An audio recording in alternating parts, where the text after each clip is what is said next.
dragging me on your back the whole game too, you punk! Yeah, but you gon' feel it, Cooley. I'm telling you, you gon' feel it. I told you keep that camera running, you might miss something! We're gonna be in your face and letting you know the real talk. This is the NFL, which stands for not for long. And welcome to the Not For Long Pro Football Show. Thank you, Nick Barely, as the Kansas City Chiefs beat the New Orleans Saints on an unnecessary roughness penalty. Thank you for that. Noah Broniger, Clint Schweitzer, what are you wearing? A wrinkled shirt with a clip-on tie? I just came from an Amway convention, thank you very much. And no, I don't know who's going to win the Super Bowl, but I can do the robot. You're making fun of my time. You can't do either. He doesn't know the winner of the Super Bowl, and he can't do the robot. But I do know this much. I know it's the New England Patriots, and... you hit something over there that's reverbing in my ear right now. Yes, Chiefs win over Saints. Nick Fairley with that penalty. You just made it seem like that's the only reason, though. I think this game was pretty much in hand. It is. It was 0-0 until Nick Fairley had that penalty. The Chiefs won the game. Well, it was dumb. The Saints were just kind of boneheaded. They're just not... The Saints are very one-dimensional. But I do give the Saints credit for being a decent offense despite all the receiver turnover they've had. I mean, Brandon Cooks is really good. I actually wanted the Chiefs to draft Cooks a couple years ago when he came out. Well, anyone would be good if you're going up against Frank Zombo out of the backfield. So Brandon Cooks got it easy on Sunday. Sutton's defense holding Drew Brees to 21 points when the Saints are averaging 31 on the season. You'll take this win. The Chiefs, definitely. The Chiefs are businesslike in these games. That's how they've been under Andy Reid. And they've got, I think, 4 more games coming up now against teams with not losing records, because I think the Bucs actually are 500. That's the only team they play that's got even 500. Everyone else with no one has a winning record. The Colts this week, who are capable, and Jaguars coming up. You've got Tampa Bay coming up. You got the Panthers coming up. Yeah, the Chiefs team's going to roll right here. They can be, but we've got to go to Indianapolis. We haven't had much luck there, 31, 32 years since we've been alive, so yeah, it's going to be tough, although we mentioned last week they only have Andrew Luck and T.Y. Hilton. That's pretty much the only players they have on the entire team. So as long as we can shut those guys down, we should be able to get a win. Don't take our word for it, because nice, fresh suits and all. We're not all that you have to listen to this week, because our guest today is going to be NFL.com's Jeffri Chadiha, one of the best there is when it comes to, I mean, his columns on NFL.com, formerly of ESPN, he did E60, great columnist for NFL.com, he's one of the best. He's on Game Day First, co-hosting that, so definitely check that out. Yeah. So Jeff Chadiha will be coming up to talk to us about all things life, Snapchat, social media, Chiefs, AFC West. We play a little game with him at the end. Just see if you can pick out a player. I don't know. I don't know if I'd play it. I don't know. You do it, because I'm not gonna. Me? Nervous. Okay, I'll do it. Jeff's a great guy, nice guy, but I don't want to get on his bad side. So. Yeah, we've had him on the show for years. Ran into him at a Chiefs draft party. So and don't forget Sean Smack Unfiltered. Sean is going to be coming up. Sean Salisbury coming up to he just comes on our show and he just goes at it. He just goes after it. We never know what the topic is. We bring him on every week, and we're getting ready to do that here in a little bit. It's unfiltered. He brings a smackdown on someone, some team, owner, players, the league itself. So us, maybe? I don't know. Oh, hopefully not. I don't think I could recover from that. Sean going unfiltered on me. No. Are the Chiefs the new favorite to win the AFC West? I'm just going to ask. Is it okay to ask?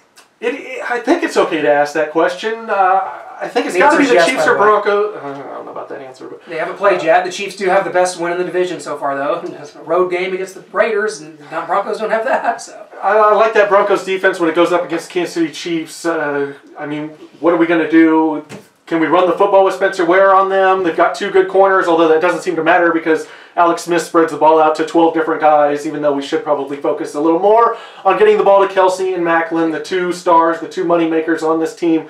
They get probably 4 or 5 targets a game when it needs to be, and more like 8 or 9 or 10 targets a game. So, but they love spreading the ball out. That's the West Coast system. That's Andy Reid's system. That's what Alex Smith likes to do. And it's working now, so no complaints as long as they're winning. Well, it's going to be in this division right now, and you got the Chargers and Broncos playing again this week, and the Chargers already have a win in San Diego over the Broncos. I don't know what the Chargers are just a cardiac. I don't even know what to call them. Cardiac kids, the cardiac bolts. they're going to the wire. First, it seemed like they couldn't learn. They didn't know how to win a football game. They needed to learn how to win a football game, and now it's like they found out. They're still close games, but they found out how to win them. The Broncos, the Falcons, 2 good football teams back to back. The Chargers come out with the win late against both teams. They have found out a way to win late. The Raiders are going to eventually have to play good teams. That does not start this week. I don't know. Not in this year's NFL. It's kind of tough to find the good football teams. And I want to ask Jeff Chadiha about that because there's something missing from this NFL season, and the ratings are showing it. The attendance is showing it. Although Arrowhead was sold out on a beautiful day against the Saints, what's missing from the NFL right now? Is it quarterback play? Is it offense? Is it because of games like the 6-6 tie? What's going on? There could be something about the offensive lines. These pass rushers is coming in just ready to roll. We've got lots of great pass rushers in this league. Remember when Justin Houston was one of them? I don't like talking about the deceased on air, please. We think he might be alive. We don't know where he is yet, but he's alive. I have evidence. Anyway, so there's a lot of good pass rushers. It takes lines a while to develop in this league, a cohesive unit on that offensive line, and just the defense is on an upswing, I feel like, and we've got just less practice time, training camp, OTAs, just throughout the week. You're not hitting, you're not being able to practice as much, and these pass rushers are just athletic and ready to go. They don't need that practice. They don't need to be a cohesive unit. That's just one-on-one, beat your man, cause pressure, and so I think we're seeing the defense on an upswing, the offense kind of going down, and people like those big numbers. And when you have games like the Seahawks and Cardinals Sunday Night Football, people don't like to see a defensive battle. They want to see the big points, and if you're not seeing that, if the defense is on the upswing, people are thinking the product's down when it's not. Well, I'll tell you what we're doing. Bring on our guest at this time. He is NFL.com's Jeffri Chadiha. Jeffri, I have to admit, welcome to the show, man. And I tell you what, I'm an avid follower on Snapchat, if you don't mind me saying. And I have to ask you this. Are you ever not in a hotel room, B, an airport, or C, an NFL stadium during football season? It's pretty rare. Sometimes the hot tub is a popular shot. Yes. Actually, I get back home, so yeah, it's pretty much. And I look at my stories every now and then, and I think, God, I gotta change it up or go someplace different, or get like a life, a personal life that I can actually show, because it does feel like it's pretty insane at times to travel. Oh, that's awesome. I was going to bring up the hot tub part, but I thought that might be weird. So, okay, everyone go follow Jeffri Chadiha on Snapchat, and you'll get to all the hot tub stuff you want. It's all there. Yeah. But, hey, we're in the midst of an NFL season, after all, here, Mr. Chadiha. And, I mean, I'm kind of starting here with the AFC West, kind of keeping it in that general direction here, because we are here in Kansas City. First off, is the AFC West the best division in football this year at this point in time? Well, a pretty strong case to be made for it right now. You look at the way Denver started, the way the Chiefs are playing now. The Raiders have been off to a good start, and San Diego is coming on now. And really, San Diego hasn't really had a bad game. They've blown some leads, but they've played well throughout stretches. So it's certainly the most even right now. Maybe the NFC West, you could make the case with Arizona and Seattle. They can make field goals over there, and the Rams kind of hanging around. But no, to have 4 teams that conceivably could be there at the end of this, yeah, I would say right now you got to make the case for the AFC West being the best division. Well, one of your coworkers, he's gone and done it. The conversation that will never end, it will never go away. Alex Smith, Deion Sanders has called Alex Smith an elite quarterback in today's NFL. What do you have to say about this? Wow. I had not heard that one. Was that on the Prime show? It late was. Night? Was that Was it? Well, he must have been trying to suck up to Alex to try to win him over to get him back on the show. But I wouldn't go so far as to say elite, because to me that means you're top 5, one of the best 5 quarterbacks in the NFL, and that space to me is still reserved for Case Keenum, Tom Brady's. Yeah, exactly. Maybe top 10, but top 5. That's like Ben Roethlisberger level, Drew Brees, Aaron Rodgers, guys who. Hall of Fame bound. So Alex is still pretty good, though, and I think they're playing very well right now because he's doing what he does best. He's playing within himself. He's not making mistakes. He's driving the ball down the field. He's making some big plays. He's throwing the ball more downfield now in the last game. So I think he's finding himself in there. They're playing better because of it. Where do the Chiefs fit into all this right now in the AFC pecking order? We saw them go get just destroyed by the Steelers. All of a sudden, the Steelers have no Ben Roethlisberger, and they've got 3 losses. You saw them go get a tough win against Oakland, who is 5-2 right now. And Denver still pecking away with some wins with Trevor Siemian at quarterback. Where do the Chiefs fit into this? Big win over the Saints, even though they kind of had to hold on, should have been able to put that game away. But they have a stretch coming up here, 5 straight games against teams with losing records. I mean, is this Chiefs team going to be able to differentiate itself through that stretch? Well, this feels a lot like where they were last year at this stage, where they've gone through some tough stretches, played some tough opponents, and the schedule was breaking in their favor. They were getting healthier. So getting Justin Houston back at some point is going to be a big boost for them. But, you look at the next 5 games, conceivably they could win all 5 of those and be sitting at 9-2 at the end of that and really having, a really good spot to look at as far as the playoff race goes. So the AFC's wide open right now. As you mentioned, Pittsburgh has injury issues. Denver's kind of come back to the pack.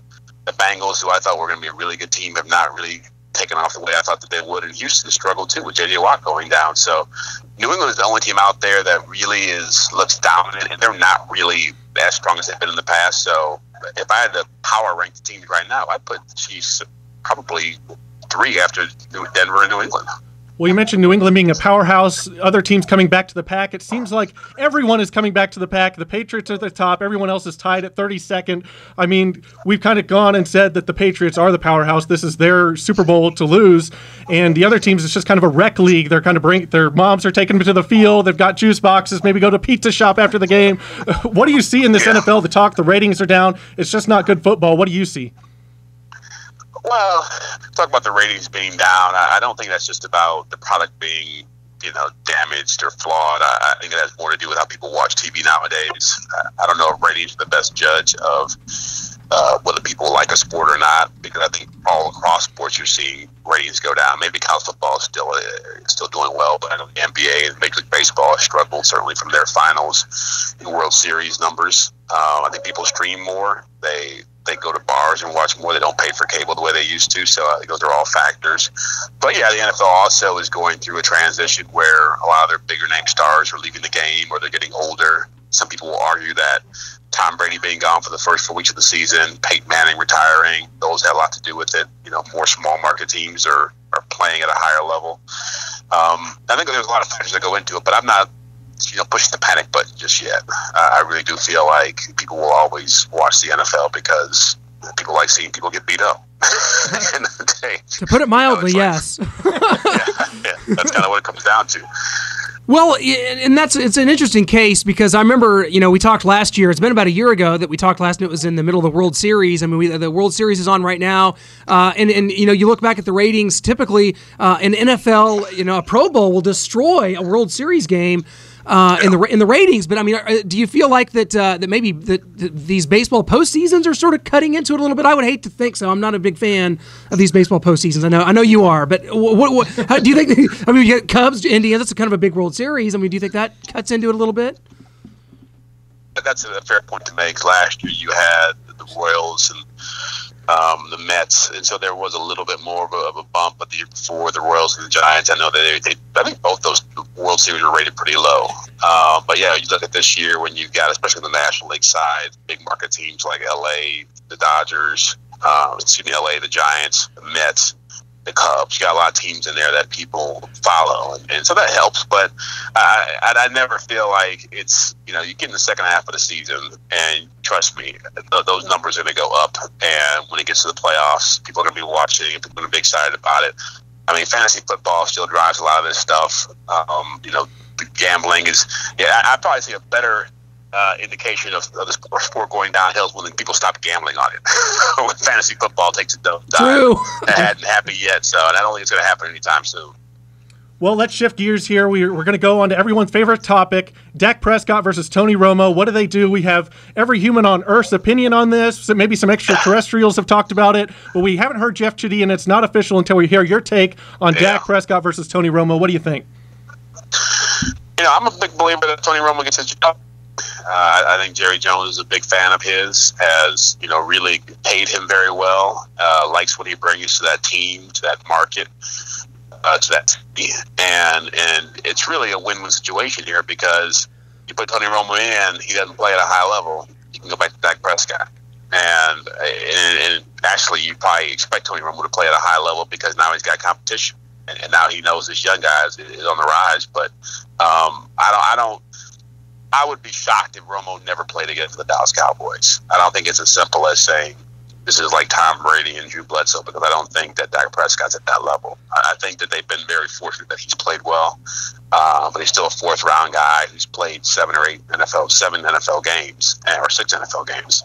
And so the chances of him having some tough times are still good. Let's not forget that Colin Kaepernick was a hot thing once. RG3 was a hot thing once. Andrew Luck was having his way with the NFL for a long period of time. Young guys have problems, and veterans tend to weather them a lot better. So that's why I go back with Romo. Yeah, and the Houston Texans didn't even meet Brock Osweiler, saw him play 7 games for the Broncos, gave him $72 million, and they may be like, oops, it didn't mean to do that. Buyer's remorse, they call that. That's when I bought that 04 Honda Accord. That's what I had. They let me take it back, too. Well, I think a lot of times when it comes to quarterbacks, and we've seen this with Alex Smith, even in Kansas City, there's just such a lack of patience, and people just expect these guys, if they're good right away, they think they'll always be good, and if they're not, then people are wondering what's wrong. And Brock Osweiler's a good example. He's hadn't played a full season, NFL season. He's played 14 career NFL games, or started him in 14 career NFL games, and so it's like, even though he's 26 years old and he's been in the league for 4 years, he deserves a chance to kind of grow and progress and see where he ends up. I mean, I remember Aaron Rodgers' first year in Green Bay, and he did okay, but people were still saying, "Man, we should have kept Brett Favre." Yeah.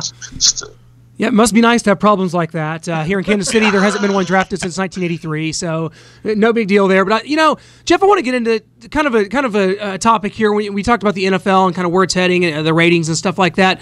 Is it just me that? To me, we seem to be in such a quick hitting society, a society of give me more, give it to me now. The Denver Broncos, for example, won the Super Bowl in January, and a couple weeks later, it was, oh my gosh, we don't have Brock Osweiler. Peyton Manning's retired. This is a disaster. What do we do? Is there any time for these teams to just sit back and say, we've won a championship? Do championships even mean as much anymore? It seems to me like, because say the Chiefs had won a Super Bowl in the 90s, I'd still be watching that tape every day and just relishing in it. Does the Super Bowl, the championships, mean as much anymore? Or is the NFL just so parity-driven that we move on to the next season and on to the next free agent move without even thinking twice about it? Well, there's a case to be made that we should take more time to savor champions, and we should have more opportunity to kind of reward teams for what they've done, but unfortunately this is the way the NFL works right now, the way it's set up. It's just a never-ending cycle of events and news, and so I'd probably say Denver had at least felt like they had about 3 weeks to enjoy being champions, and then it was Brock Osweiler's gone, Lee Jackson is gone, Danny Trevathan's gone, what are we going to do? And the draft comes and they're trading for Paxton Lynch. It's just I'm sure they had their time to celebrate it out there, but it's just the way of the world now. And I remember when I first started covering pro football, like in the 90s, and you actually had an off season. Like, season ended in late January, early February. You didn't talk about it again until like the draft, and so now it's totally different, and it's sad in some ways, but it's just the way of the world. Yeah. Before we let you go, Jeff, I got a little fun game for you. I'm going to give you 4 names. Running backs that have run for 200 or more yards in back-to-back games. You tell me which one doesn't belong. We've got O.J. Simpson, Earl Campbell, Ricky Williams, and Jay Ajayi. Where's this kid coming from? What's he doing? Are the Dolphins going to be something now if he keeps running for 200 yards every game? Yeah, well, I think he had something like 134 in his career before this point, right? So I'm a little bit cautious to kind of jump on the Jay Ajayi trade, think he's going to be the next Earl Campbell. But it is impressive. It is impressive given that there hasn't been much to really cheer for down in Miami. And I really can't tell you, Lamar Miller was there, but like to have a running back do what he's doing, you'd have to go back to Ricky days, and even that he was like a 1 or 2 year wonder down there. So, and he made Arian Foster retire. He made him retire. He made Arian Foster retire. He didn't retire, And the irony is, like, Arian Foster, he didn't make the trip because Arian Foster took his job in the first game of the season. So, it's a revolving door of running backs down there. But I'm not playing fantasy football this year, but I imagine Jay Ajayi is probably the hottest name right now in fantasy. Well, that's funny because I was going to say O.J. Simpson was the name that didn't belong out of that, but for different reasons. But anyway, before we let you go, we have Chiefs and Colts. This seems like a dangerous game. I mean, I mentioned earlier the Chiefs have 5 straight games against teams that don't have winning records. The Colts are one of them. Still dangerous. You still have to cover T.Y. Hilton. You still have to watch out Andrew Luck is seemingly finding his game, and you do have to go on the road to Indy, where the Chiefs have just not had much luck in the last lifetime of mine. So what do you look for? The Chiefs last year on that win streak were very businesslike. They won a lot of games by double digits. I mean, is this Chiefs team to that point now where they can go in and expect a win like this against a Colts team that's not bad, but they're not the Colts of 2 years ago either? You know, it's kind of a trap game because it is the kind of game where I mentioned this earlier this week that it's very similar to where the Chiefs played the Chargers in Week 1, and you're not expecting much from San Diego, and they come in here and they're up 3 touchdowns before you know it, and you're fighting and clawing in a really dogfight kind of a game. I would expect the Chiefs to be very aware of that possibility and to play as they did against New Orleans. You know, come out, be aggressive, control tempo, keep that offense on the sidelines, minimize mistakes, take some shots when you can, but really just try to keep. If the Chiefs can keep the time possession in their favor around the 35 to 37 minute mark, they should win this game pretty easily because I think that's what they want to do. Absolutely. We'll see what happens. Jeffri Chadiha, one of the best in the business, NFL.com. What do you have coming up on the .com this week? Anything you need to point us to go check out? Because you're always one of our favorite reads, man. Oh, well, thank you. I'm actually heading to Dallas this week for the Redskins-Eagles game on Sunday night, so I'll be writing a column about that. And I do believe since this is Week 8 that we are going into that, I got a Marcus Peters feature coming on our NFL Game Day show, Game Day morning show. So keep an eye out for that as well. Oh, can't wait for that. Always great stuff. Can't wait to see the Marcus Peters stuff. And I mean, by the way, are you going to need to rewrite that book you wrote with Chris Carter about the NFL divas? You got to rewrite it to include Odell Beckham in there. I mean, maybe Odell exactly. Beckham deserves his own book. Maybe we should just republish it. That was a great book, by the way. Keeping it alive. Thank you. I appreciate it. Hey, absolutely, Jeffri. Thank you so much for joining us, guys. Head to NFL.com. Some great stuff coming up. And, of course, on NFL Network as well. Jeff co-hosts Game Day First. Jeffri Chadiha, thank you so much for joining us. We'll catch up again soon, man. All right. Thank you, guys. Take care. Thanks a lot. Too. Huge thanks to Jeffri Chadiha. Myriad of topics. He's not sure Jay Ajayi's for the long haul. He is for sure that he needs some more locations on Snapchat, not just the hotels, the airports, the football games, or the hot tubs. The hot tub, I don't even know. I don't even different know where to go with that. I'm sorry. We need to see him relaxing at home, know that he has a normal life. He does. He's a great guy. Hey, he's got a piece on Marcus Peters coming up. I can't wait to read that. Oh, he's one of the most intriguing players in the league to me, Peters is. Maybe the leader of this Chiefs team. I mean, you saw Ron Parker knock the ball out against the Saints. Marcus Peters recovers it. He's returning it, and then he gives Ron Parker the ball back. Frank Zombo blows the zone coverage, leaves his man wide open for a touchdown. Marcus Peters is in his face, yelling at him, saying, "What are you doing? You're the veteran. I'm only the second-year player. You should know to stay there, cover your man, get this thing done. We cannot give up this late touchdown. Drew Brees, he's too dangerous." Yeah, and there's no question about that. And there's so many capable players, so many capable quarterbacks. We talked about quarterback play possibly being a reason, but when you got maybe that doesn't necessarily, it doesn't compute overall because when you've got players like Drew Brees putting up these huge numbers, but his teams are no good. Rivers is playing well, but they're not a factor. I'm sorry, they're not. I'd be careful with the Chargers. Not in this division, no, they're not. Not yet, but it's strange. They're going to lose to Denver. They've already lost to the Chiefs. They've already lost to the Raiders. They've already beat Denver. I said they've already lost to the Chiefs. They've already lost to the Raiders. Lost to the Chiefs barely. They're going to lose to Denver this Sunday, and then where are they? Well, time will tell. If they lose to the Broncos, then I guess I'll concede because they'll have 5 losses. They'll be done. But it's still to be seen. And with the Chiefs have Eric Berry in the backfield, he's already ready for Halloween. He's been wearing his Halloween costume all season long. He's a ghost, everyone. He's not seen. He's not heard out there. I prefer Ron Parker. Hey, it's time for my favorite segment of the week. It is Sean Smack Unfiltered, and now beating us over the head with his unabashed football knowledge and wisdom, he is our man. It's Sean Salisbury. It's Sean Smack Unfiltered right here. All right, guys. I talking Dallas Cowboys this week, and Here's why I'm talking about them. I want you to understand something. Is when I say this, don't go crazy and lose your damn mind over, you can't compare them to Michael Irvin and Troy Aikman and Emmitt Smith and that offensive line, but I can in a youthful way. Think about they're almost mirror images of what the Dallas Cowboys are doing with their football team when you start to look at how they're building it. When you look at the offensive line, just like the Cowboys when they were winning Super Bowls in the 90s, they've got a dominant offensive line. And this is a big reason why offensively the Cowboys are going to continue to be a dominant team up front. They've built it up there, just like the Cowboys of old. They moved the line of scrimmage. The running back, while he's not Emmitt Smith yet, he's more gifted and faster than Emmitt Smith was. Got good vision. Emmitt Smith, a Hall of Famer, but Ezekiel Elliott is special. Building it the same way. Quarterback, Troy Aikman, big, strong, accurate, can get after it.